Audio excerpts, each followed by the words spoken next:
గురూజీ 72 గంటల్లోనే ఫోన్ లోని అద్భుతమైన జ్యోతిష్య పరిష్కారం చూపిస్తారు. నమ్మండి, నమ్మకపోండి, ఇది నిజం. శ్మశాన కాళి రుద్ర చౌడీదేవి ఆరాధకులు నంబర్ 1 వశీకరణ స్పెషలిస్ట్.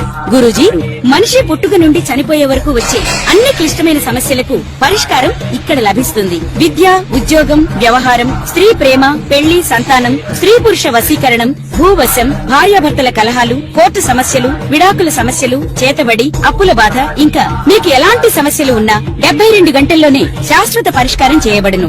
శ్రీ గురుభ్యో నమః. హరి ఓం. శ్రీ మహాగణాధిపతయే నమః. శ్రీ మహాసరస్వత్యై నమః. శ్రీ గురుభ్యో నమః. హరి ఓం. ఓంకారమంత్ర సంయుక్తం నిత్యం ధ్యాయంతి యోగినః కామదం మోక్షదం తస్మై ఓంకారాయ నమో నమః. నమస్తే దేవదేవేశ, నమస్తే పరమేశ్వర, నమస్తే వృషభారూఢ నకారాయ నమో నమః. మహాదేవం మహాత్మానం మహాపాతకనాశనం మహాపాపహరం వందే మకారాయ నమో నమః. శివం శాంతం జగన్నాథం లోకానుగ్రహకారణం శివమేకం పరం వందే శికారాయ నమో నమః.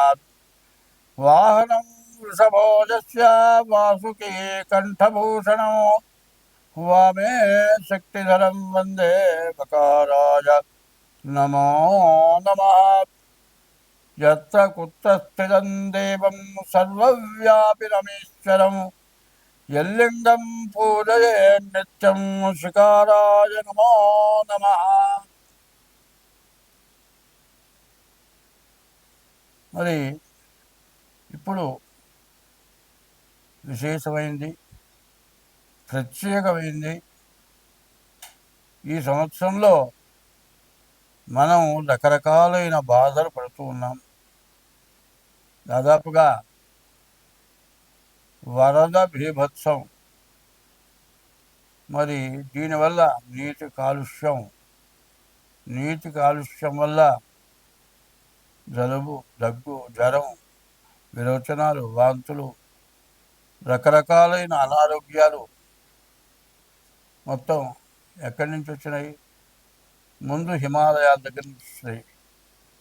హిమాలయంలో మరి అమర్నాథ్ దర్శనానికి జనం వెళ్తారు. అమర్నాథ్కి వెళ్ళినటువంటి జనం వరదలు విపరీతంగా వచ్చి కొట్టుకుపోయి, అమర్నాథ్లో కొంతమంది జనం కొట్టుకుపోయి చాలా ఇబ్బందులు పడ్డారు. చాలా జన నష్టం జరిగింది. అంతటితో ఆగకుండా మరి హరిద్వార్ అంటే ఈశ్వరుడు నెత్తిన గంగ ఉంది. ఈశ్వరుడు కైలాసంలో ఉన్నాడు. కైలాసంలో అంటే హిమాలయ పర్వతాలు కైలాసం మీద ఈశ్వరుడు ఉన్నాడు. ఈశ్వరుడు నెత్తిన రెండో భార్యని ఆమె మీద ప్రేమతో నెత్తిన పెట్టుకున్నాడు గంగ. ఆ గంగ భూమి మీదకి ఎట్లా వచ్చింది? ఈశ్వరుని ప్రార్థిస్తే ఆ గంగ ఒక బొట్టు, మరి హరిద్వార్ అంటారు, హరి యొక్క విష్ణుమూర్తి యొక్క పాదాల మీద ఒక బొట్టు పడ్డది. దానికే హరిశ్చంద్ర నాటకంలో చెప్తారు, హరిపాదోద్భవనౌట ఆ జలమునం ఆప్లావముందేశనం కురు పంకంబులడంగునంచు మరియున్ ఘోషించడించుడు. ప్రతి వ్యక్తికి కూడా ఒక గోత్రికుడు కానీ, ఒక ఇంటి పేరుతో వాడు కానీ, ఒక కులం కానీ, బ్రాహ్మడు కానీ, క్షత్రియుడు కానీ, వైశ్యుడు కానీ, శూద్రుడు కానీ పుట్టడానికి మూల పురుషులు ఉంటారు. వాళ్ళని కురు వంశం అంటారు. అదే కురువంశం నాశనమైన అంటారు. అంటే మరి దుర్యోధనుడు సంతతి మొత్తం నాశనం అయిపోయింది. అటువంటి పాపాలు చేస్తే ఆ పాపాలని కూడా హరిద్వార్లో గంగ తాగినట్లయితే, ఆ హరిద్వార్లో గంగలో స్నానం చేస్తే, హరిద్వార్ గంగ నెత్తి మీద చల్లుకుంటే హరిద్వార్ గంగతోటి పెద్దలకు పిండ ప్రదానం చేస్తే కురు పంకంబుల రంగునంచు వంశంలో మూల పురుషుడు చేసిన పాపం బిడ్డ తరం 7, 14 తరాలు అనుభవిస్తూ ఉంటారు. ఈ పాపాలని కూడా అణిగిపోతాయిట. అటువంటి గొప్ప క్షేత్రమైన ముందు అమర్నాథు, రెండోది హరిద్వార్ మొత్తం వరదలు వచ్చేసి ఇళ్లతో సహా బిల్డింగులతో సహా కొట్టుకొని పోయినాయి. తర్వాత ఋషికేశ్ అంటారు. హరిద్వార్ తర్వాత ఋషికేశ్.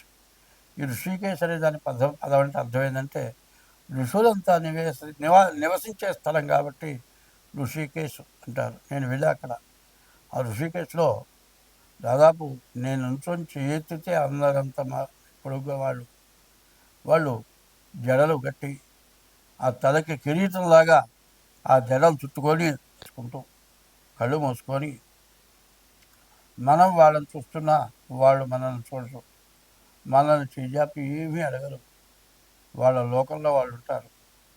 అటువంటి హరిద్వార్ కూడా ముందు అమర్నాథ్, 2 హరిద్వారు, తర్వాత ఋషికేశ్, ఇవి కొట్టుకోవాలి. ఇవి చాలక చివరికి కాశీ గంగ పొంగి మరి కాశీలో విశ్వేశ్వరాలయం లోపల దాకా నిలుచున్నాయి. సరే దట్టా ఉంచండి. మనం ఇప్పుడు తెలంగాణలో ఉన్నాం. తెలంగాణలో వరదలు వచ్చి మరి దాదాపు 1 నెల రోజులు ఆ వానలకి వర్ష భీభత్సం, మరి డ్రైనేజీలు పొంగి ఆ నీళ్ళన్నీ కూడా తాగే మంచినీళ్ళలో కలిసి ఆ డ్రైనేజ్ వాసనలు దానికి రకరకాలైన వ్యాధులు వచ్చి ఇక్కడితో ఆగక ఆంధ్రాకి వెళ్ళిపోయి ఆంధ్రాలో విజయవాడ కృష్ణా నది కూడా పొంగి రైలు పట్టాల పైకి వచ్చినాయి. ఎందుకు ఇట్లా జరిగింది? ఇది ఏమిటి? నేను మొదటి నుంచి కూడా ఒకటే చెబుతున్నా, అయ్యా మార్చి 30వ తారీఖున 6 గ్రహాలు ఒక చోట కూడినాయి. షడ్గ్రహ కూటమి వచ్చింది. దీనివల్ల రకరకాలైన బీభత్సాలు వస్తాయి.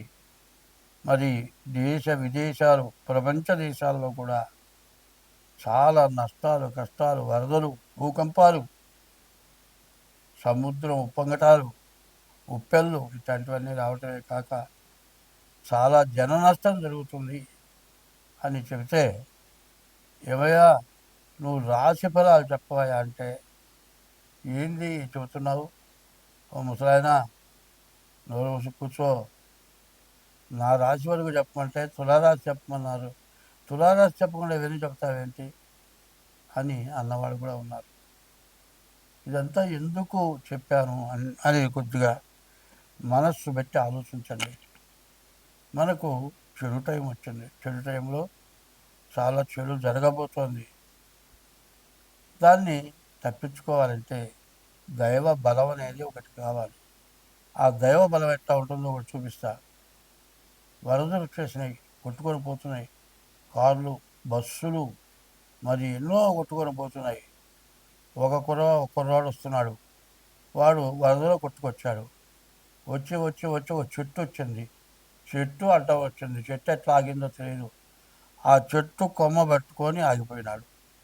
ఒడ్డున ఉన్నవాళ్ళు తాడేసి ఇంకోటి తాడు కట్టుకొని ఈత కొట్టుకుంటూ వెళ్ళి వాడిని ఒక్కడిని రక్షించగలిగారు. ఎందుకు వాడిని రక్షించగలిగారు? యూట్యూబ్లో చూపించారు కూడా. ఎందుకు రక్షించగలిగారు? వాళ్ళు చేసిన పాపం పరిహారం అయింది. అందువల్ల అంతమంది జనం పోయినా కూడా వాడు ఒక్కడు బయటపడగలిగాడు. కాబట్టి నేను చెప్పేది, ఈ చెడు టైంలో మనం ఏం చేయాలి? ఆకలైనప్పుడు ఏం చేస్తున్నాం? అన్నం తింటాం. ఆకలైనప్పుడు అన్నం తింటుంటే ఏందిరా అన్నం తింటూ ఆకలి ఏందిరా? ఏంది ఆకలి నాకు కనపడట్లేదు. ఆకలి నాకు కనపడుతుందా? కనపడదు. కడుపులో ఆకలి అనేది వాడికి తెలుస్తుంది, కానీ పక్కవాడికి తెలుస్తుందా? పొట్ట బాగానే లావుగా ఉంది కదా, ఆకలి అంటావేంటిరా? ఆకలి తెలియనివాడి మాట అంటాడు. అట్లాగే దైవాన్ని తెలిసినవాడు, దైవం ఎట్లా ఉంటాడు, దైవం వల్ల మనకేం మేలు జరుగుతుంది అని తెలిసినవాడు ఎవడైనా సరే, నాయనా ఉపద్రవాలు వస్తున్నాయి, నీ ఇంటి దైవాన్ని, నీ కుల దైవాన్ని, నీ తల్లిదండ్రులని, నీ భార్యని, నీ పిల్లల్ని, పీఠాధిపతులని, వీళ్ళందరినీ కూడా జాగ్రత్తగా చూసుకుంటూ, పీఠాధిపతులు, సన్యాసులు వాళ్ళు చెప్పిన విధంగా నడుచుకుంటూ, వాళ్ళు ఏదన్నా మంత్రం చెప్తే దాన్ని అనుష్ఠిస్తూ ఆ మంత్రం జపం చేస్తూ, ఏమవుతుందండి, ఓం నమ శివాయ అందరికీ తెలిసింది కదా, ఓం నమో నారాయణాయ అందరికీ తెలిసింది కదా, శ్రీరామ శరణం మమ అందరికీ తెలిసింది కదా, హరే రామ రామ రామ హరే హరే, హరే కృష్ణ కృష్ణ కృష్ణ హరే హరే. ఒక ఉపదేశంతో పనిలేదు. ఉపదేశం దేనికి అంటే నువ్వు నమ్మకంగా చేయాలి అని ఉద్దేశం పెట్టుకొని ఉపదేశం తీసుకోవాలి. అట్లా ఉపదేశం తీసుకున్నప్పుడు నువ్వు నియామకంగా చేస్తావు.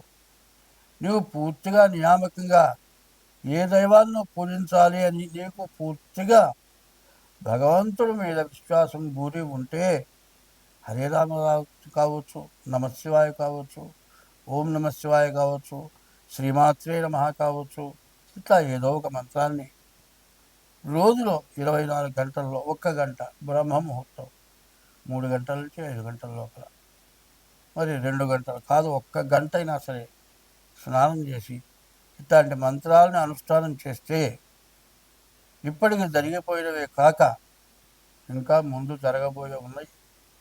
వాటిని కూడా చెబుతున్నాను. ఎందుకంటే జరిగిపోయిన తర్వాత ఇవాళ ఎంతోమంది బాధపడుతున్నారు. ఇంత వర్షాలు వచ్చినాయి, కూరగాయ మొక్క ఉందా? లేదు.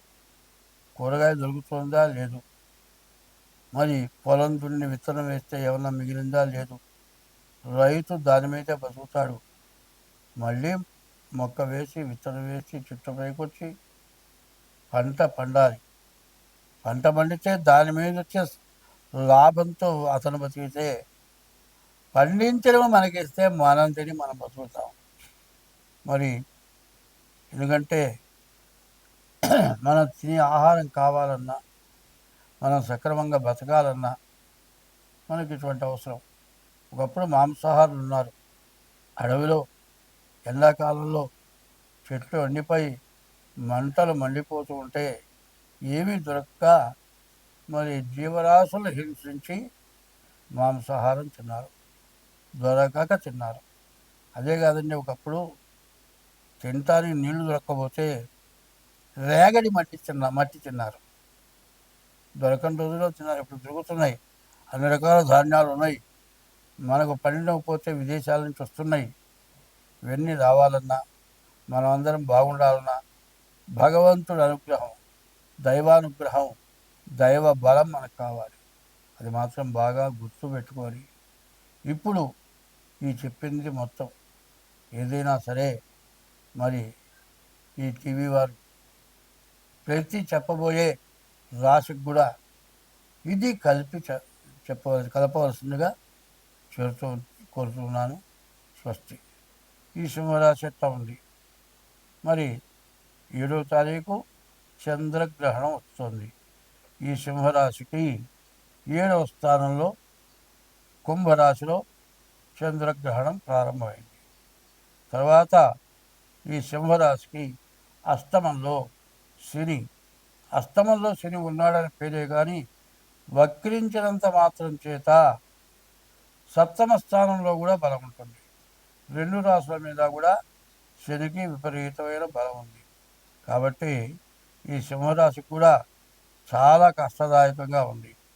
మరి చాలా ఇబ్బందులు ఉన్నాయి. ఈ సింహరాశి పరిస్థితి ఏమిటంటే మరి అష్టమంలో రాహు పడ్డాడు, తర్వాత గురువు బాగాలేడు. ఇవన్నీ కూడా ఆలోచిస్తే చెప్పాలి అంటే చెప్పడానికి అలివిగాని పరిస్థితులు. చంద్రగ్రహణం, సమసప్తకం, శనికేతువులు. చంద్రగ్రహణం సమసప్తకం కాక ఈ యొక్క రాశి వాళ్ళకు వచ్చిన పరిస్థితి ఏమిటయా అంటే మరి కుజుడు రెండింట ఉన్నాడు. ఈ రెండింట ఉన్నటువంటి కుజుడు విపరీతమైన ఖర్చు పెట్టిస్తాడు. తర్వాత అష్టమ శని విపరీతమైన ఖర్చులు, ప్రాణకంటకుడు, ఎక్కడన్నా పడి దెబ్బలు తగలచ్చు, యాక్సిడెంట్ కావచ్చు, పెద్ద మేజర్ ఆపరేషన్ జరగచ్చు. ఇట్లాంటి సమస్యలన్నీ కూడా ఈ సింహరాశికి బాగా ఎక్కువగా ఉన్నాయి. అయితే ఏమయ్యా వెను నువ్వు చేత్తో తీసేస్తావా అంటే చేత్తో ఎవరు తీసేయలేరు. ఆ దోషం ఏందో చూసుకొని దాన్ని శాంతి చేసుకొని ఇష్టదైవాన్ని పూజించినట్లయితే కొంతవరకు బాధ లేకుండా తప్పించుకోవటానికి అవకాశం ఉంటుంది. నాకు ఇట్లాగే అస్తమంలో శని ఉండగా మోకాలు యాక్సిడెంట్, ఆపరేషను, దాదాపు 9 కుట్లు పడ్డాయి, ఒక ప్లేట్ పడ్డది, 5 మేకులు పడ్డాయి. అసలు ఆ కుట్లు విప్పదీసి దాన్ని చేస్తూ ఉంటే ఆ లోపల చీము రక్తం పిండుతూ ఉంటే చూసేవాళ్ళే కళ్ళతో చూడలేకపోయినారు. కానీ నాకు మాత్రం ఏమి నొప్పి తగలలే, ఏమి బాధ కలగలే. అవతల వాడెవడో తనకి నొప్పి లేకపోతే ఎట్లా చూస్తాడో అట్లా చూడగలిగా. భగవంతుడి యొక్క దయ, భగవంతుడు ఎప్పుడు ప్రార్థించేవాడిని అవ్వటం చేత, రోజు అనుష్ఠానం చేసేవాడిని అవ్వటం చేత నాకు ఎటువంటి ఇబ్బంది లేకుండా అటువంటిది మరి నాది కర్కాటక రాశి, అష్టమంలో శని ఉండగా నేను బయటపడ్డా. ఇప్పుడు సింహరాశికి అష్టమ శని, ప్రాణకంటకుడు, చాలా బాధలు ఉన్నాయి. కాబట్టి ఈ రాశి వాళ్ళు ఎంత జాగ్రత్త పడితే అంత మంచిది. నేను జాతకం చూపించుకోవడం చాలా అవసరం. స్వస్తి.